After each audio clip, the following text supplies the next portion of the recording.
Hello everyone, welcome back to the channel. I am your dashing mafia host, Kris. I watched The Offer on Paramount Plus about the making of The Godfather. That's pretty interesting, pretty funny, had some good moments, and that was over the weekend. And I watched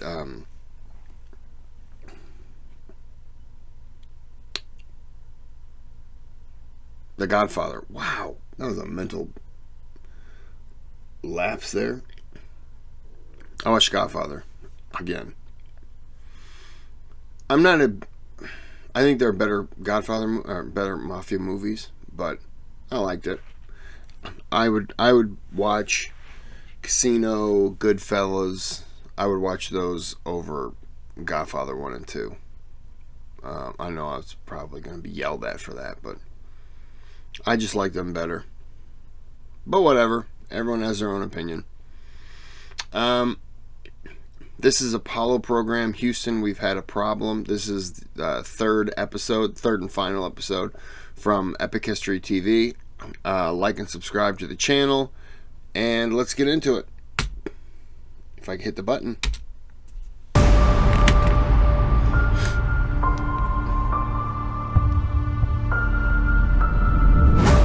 1961, at the height of the Cold War between the United States and the Soviet Union, cosmonaut Yuri Gagarin became the first man in space. Just weeks later, the United States launched its first astronaut, Alan Shepard. 2.5 cabin, oxygen go, all systems are go. He was welcomed home as a hero. But President John F. Kennedy knew that if the United States was to overtake the Soviet space program, it needed a bolder mission. I believe that this nation should commit itself to achieving the goal, before this decade is out, of landing a man on the moon and returning him safely to the Earth. As Kennedy addressed Congress, the United States had just 15 minutes of human spaceflight experience. No one knew if a moon landing was even possible, let alone in just 9 years. It would be an unprecedented engineering and scientific undertaking, marked by heroism and tragedy. The incredible task of landing an astronaut on the moon would be known as the Apollo program.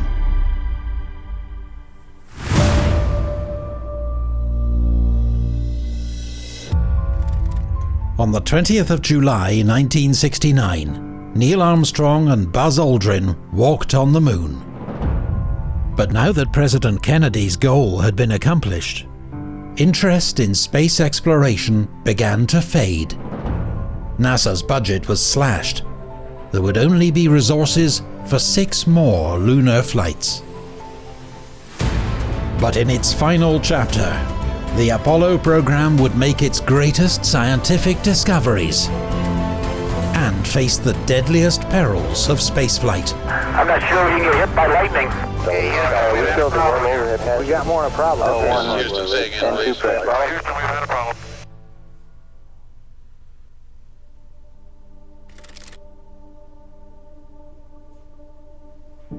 Apollo 11 landed safely, but it completely missed its intended landing site. NASA's plans for lunar exploration relied on its ability to land astronauts at precise points of scientific interest. It would be up to Apollo 12 to attempt a pinpoint landing.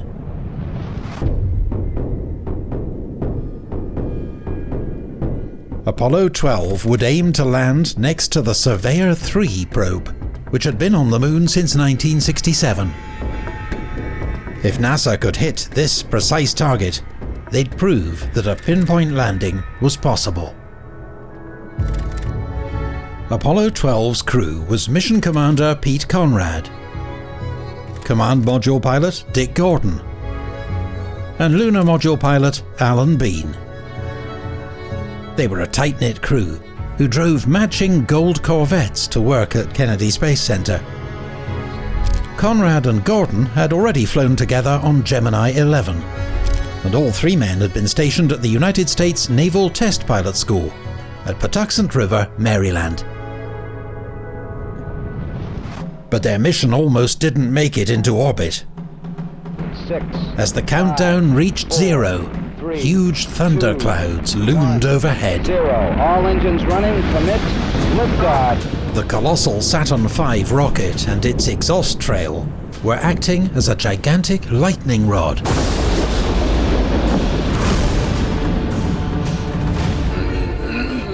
Two lightning strikes shut down the service module's fuel cells and knocked out the command module's guidance system.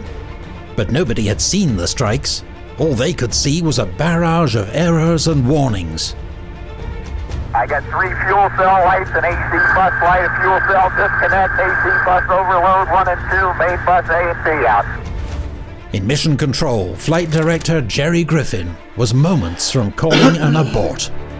But a young flight controller named John Aaron was able to interpret the chaotic data and come up with a solution. With no time to explain, he relayed an obscure instruction to the crew. Apollo 12 Houston, try FCE to auxiliary, over. NCE to auxiliary. FCE to auxiliary. The command was so obscure that neither the flight director or Conrad had any idea what it meant. But in the lunar module pilot's seat, Alan Bean understood Aaron's solution. He switched to a set of backup electronics that had escaped the lightning strike, and the mission was back on track. I'm not sure we can get hit by lightning. The problem had been diagnosed and fixed within moments. It was a testament to the rigorous training of the astronauts and mission control staff. The crew of Apollo 12 continued their journey to the moon and made a safe landing.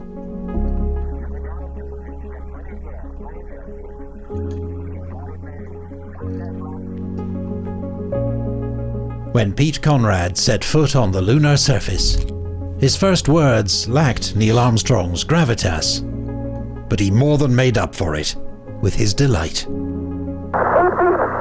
that may have been a small one for Neil, but that's a long one for me. I'm going to step off the pad. What is that frosting? As he looked around the landing site, he saw that their mission had been accomplished. That's what I see sitting on the side of the crater. The old surveyor, right? Old surveyor, yes sir. It can't be any further than 600 feet from here. How about that? Apollo 12 had made its pinpoint landing next to the Surveyor 3 probe. It was located in Oceanus Procellarum, also known as the Ocean of Storms.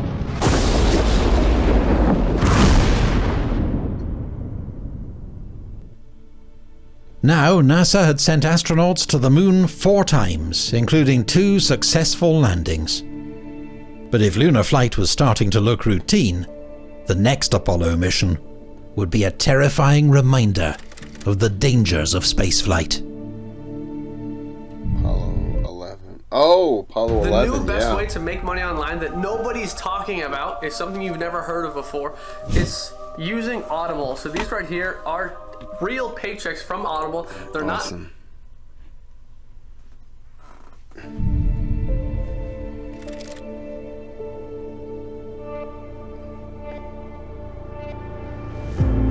Oh, yeah, sorry. 11, okay. The third lunar landing attempt marked a shift in the Apollo program. Previous missions had largely been test flights of the spacecraft. Apollo 13 would focus on scientific discovery. It would land at the Fra Mauro Highlands, whose ancient terrain could provide insight into the origins of the solar system.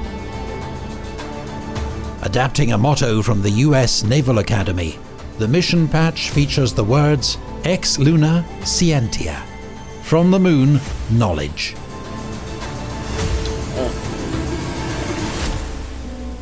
But before the crew of Apollo 13 reached the moon, a disaster would leave them fighting for their lives. The mission commander was veteran astronaut Jim Lovell, who had travelled further and spent more time in space than any other astronaut. Between his Gemini 7 flight with Frank Borman, his Gemini 12 flight with Buzz Aldrin, and his trip around the moon on Apollo 8, he'd spent 572 hours in space and travelled almost 7 million miles. Holy shit.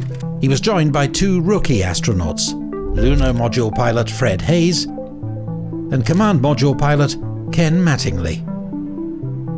But just 2 days before launch, Ken Mattingly was grounded after being exposed to German measles and replaced by another astronaut, Jack Swigert. Swigert was considered an excellent pilot, but the last-minute change was a difficult blow for a crew that had trained so intensely together. Yeah, that's difficult. This is the crew of Apollo 13. Wishing everybody there a nice evening, and we're just about ready to close out our inspection of Aquarius and get back to a pleasant evening at Odyssey. The Apollo 13 crew had just completed a live TV broadcast on their way to the moon. But it went no further than mission control. With public interest in the Apollo program fading, no US TV network would carry their show. As the astronauts packed away their camera equipment, there were a few housekeeping procedures to take care of. 13, we've got one more item for you when you get a chance. We'd like you to stir up your cryo tank. The command and service module was powered by 3 fuel cells that generated electricity by mixing hydrogen and oxygen. The oxygen was stored as a very cold liquid in 2 storage tanks. In zero gravity, the temperature and density of the oxygen could become uneven in different areas of the tank, which made it difficult to measure how much was left. The solution was to stir the liquid oxygen with a fan. During a ground test just a few weeks earlier, a heater inside oxygen tank number 2 was accidentally left on, and its interior was baked to over 500 degrees Celsius. This damaged the Teflon insulation around the wires leading to the fan. When Jack Swigert turned that fan on, electrical current... And they never bothered to replace that? That's what it was? Okay. ...arced across the wires, starting a fire. The pressure of expanding gas turned the oxygen tank into a bomb. Okay, we still the one overhead. We got more than a problem. Okay, one. Houston, say again, And 2 please. pressure. I don't know what it is. Houston, we've had a problem. As the staff at Mission Control frantically tried to understand what had happened to the spacecraft, Lovell glanced out of the side window of the command module. It looks to me as though we are offending something. It's a gas of some sort. Their second oxygen tank had also been damaged in the blast and was bleeding its contents into space. Soon, there would be nothing left for the astronauts to breathe, let alone to generate electricity. There was one chance for survival. Apollo 13's lunar module, Aquarius, had oxygen, fuel, and a descent engine that could be used to put them on a course back to Earth. The crew shut down the command module to preserve its tiny reserve of battery power for re-entry into Earth's atmosphere.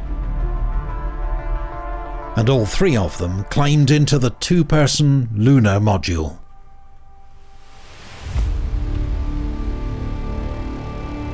Conditions were cramped and bitterly cold. NASA staff worked around the clock to solve countless engineering and navigation problems that put the astronauts' lives in constant danger. One of the most serious problems they faced was stopping the astronauts from being poisoned by their own exhaled carbon dioxide. The lunar module used round canisters of lithium hydroxide to filter carbon dioxide from the air. But there were only enough of these canisters to support 2 astronauts for 2 days. The command module used a similar system, but those canisters were square-shaped. Fortunately, to provide an emergency backup, NASA had developed a procedure during preparation for Apollo 8 to build an air purifier using a lithium hydroxide canister and items found in the spacecraft.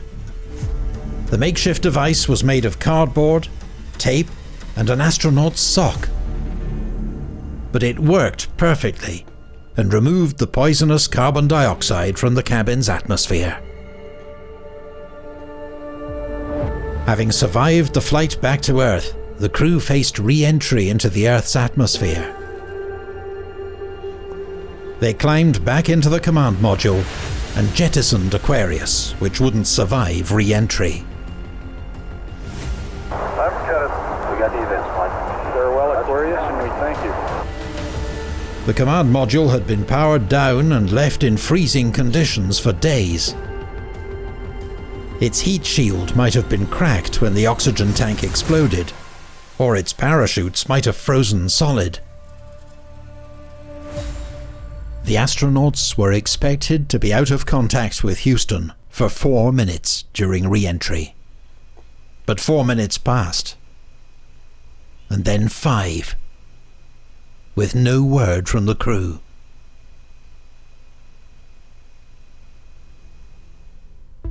But after 6 agonizing minutes, Odyssey reappeared. The astronauts had survived.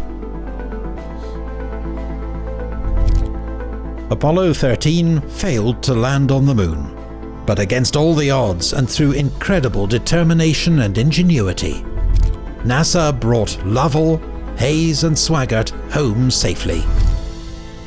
The mission became known as the successful failure.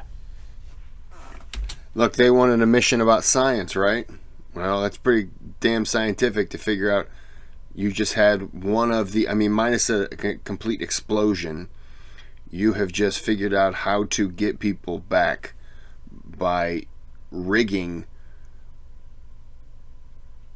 duct tape and a sock and a filter to save your life. You've done, that's some scientific stuff right there. Like you have accomplished a lot. So that's impressive. You didn't get to look at moon rocks, but still, what you did is a much more valuable lesson for what not to do next time and what you can do, what you can achieve. Apollo 14 would see the unlikely return of one of America's original space heroes, Alan Shepard.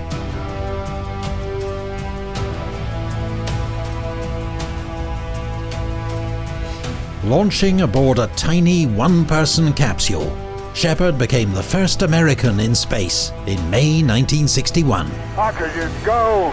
All systems are go! He was due to command the first mission of Project Gemini, but he began experiencing bouts of extreme dizziness and nausea. He was diagnosed with Meniere's disease, a disorder of the inner ear. There was no known cure, and it seemed he would never be assigned to another spaceflight. Shepard was appointed Chief of the Astronaut Office, overseeing crew training and mission planning. Outside of NASA, he also made a small fortune investing in real estate, banking, and oil drilling. Good for him. But he was determined to fly in space again. In the summer of 1968, he underwent an experimental and risky surgical procedure to correct his disorder. Now, Shepard would return as the commander of Apollo 14.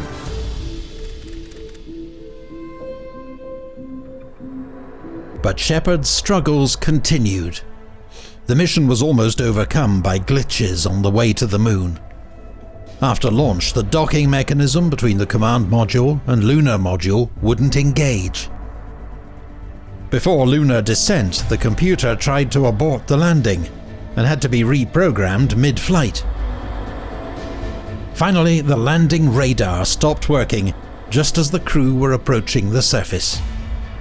But Shepard had come too far to be stopped by glitches. With the support of Mission Control, he and his crew overcame these problems and made a perfect landing. The closest yet to their target.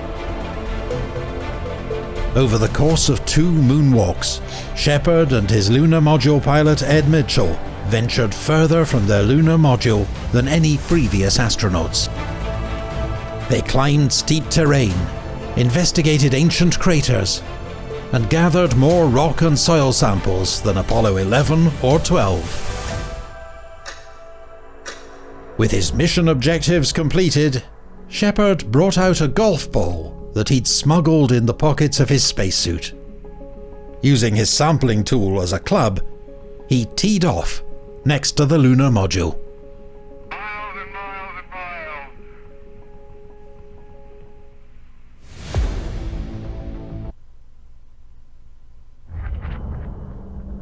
This game, you're not ready for it.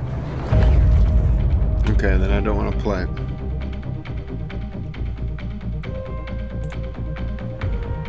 Come on.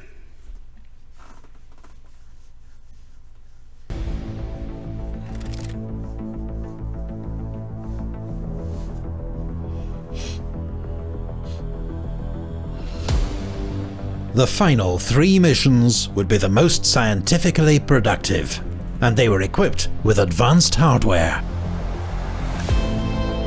Their upgraded lunar module had enough supplies to support astronauts for 3 days.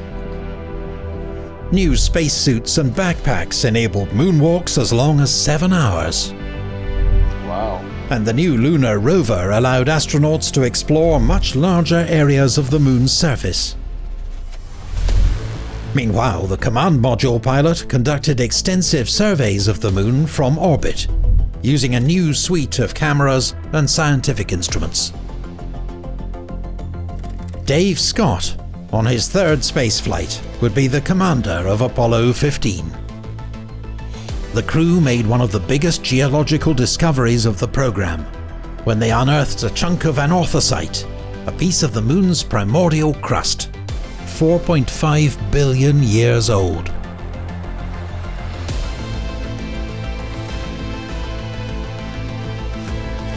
Apollo 16 was commanded by John Young, who had already flown to the moon on Apollo 10.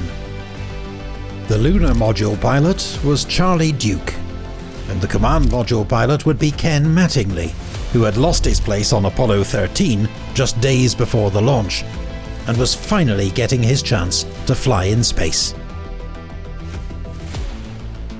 Young and Duke spent 3 days on the lunar surface, traveling great distances with the aid of the lunar rover.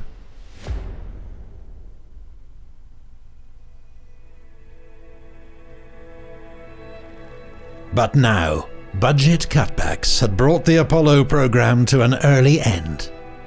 Apollo 17 would be its final flight.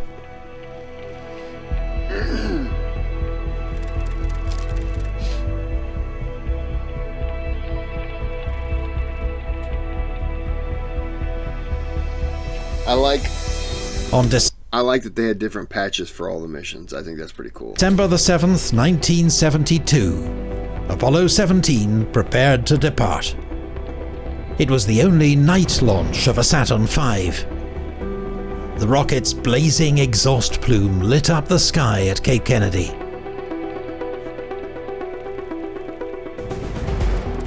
The final mission was commanded by Gene Cernan.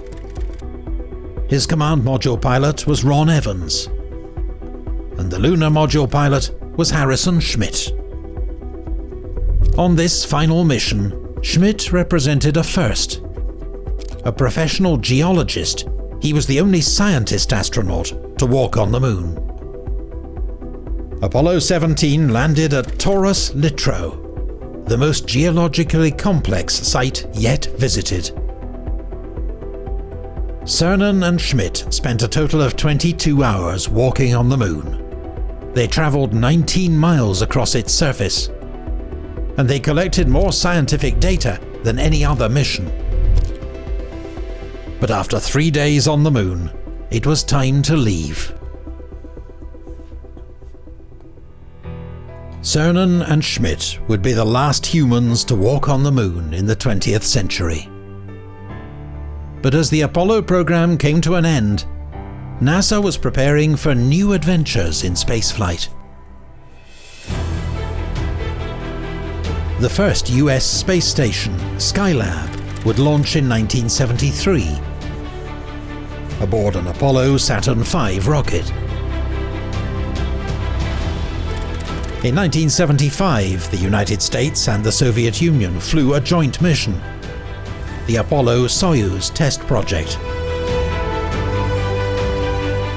It was the final flight of an Apollo spacecraft, and the symbolic end of the space race. 1981 would see the first flight of the Space Shuttle. The mission was commanded by Apollo astronaut John Young, and it ushered in the next era of spaceflight. But for the Apollo program, 1972 was the end of the road. As Cernan climbed into the lunar module at the end of the mission, he bade farewell to the Moon and shared his hope that humans would soon return. And as we leave the Moon in Taurus Littrow, we leave as we came, and God willing, as we shall return, with peace and in hope for all mankind.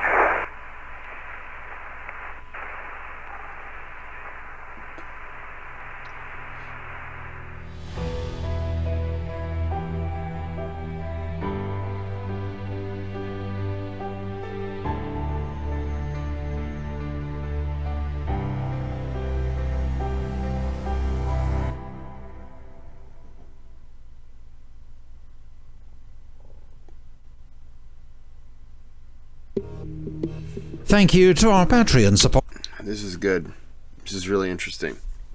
I'll be honest, I did not realize we sent that many people to the Moon. I didn't know what the number was. I kind of, in my mind, I kind of thought after Apollo 13 with the issues, we just kind of gave up. We looked at it like, it's not worth the risk anymore. I didn't realize we had done, continue to do more. I don't know much about any of this stuff, so it's super interesting to me.